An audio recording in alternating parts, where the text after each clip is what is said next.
What's going on, guys? It's your boy Fluffy Kenny coming back with another video.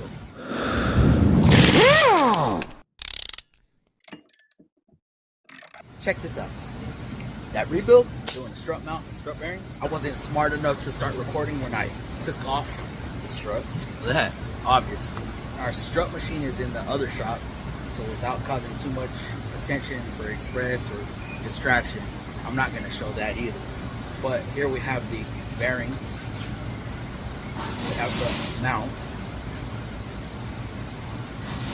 like that, and here we have the strut.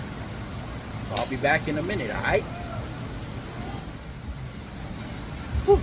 Alright, got the new mount, new bearing on. The spring did not want to cooperate. I had to compress, damn near touch coils in order to get the damn thing on, the damn strut back on. I don't like these kind because you gotta, being that there's only 3 coils, you have to compress it a lot. Let's get this thing on, shall we?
And that is all she wrote for this strut repair.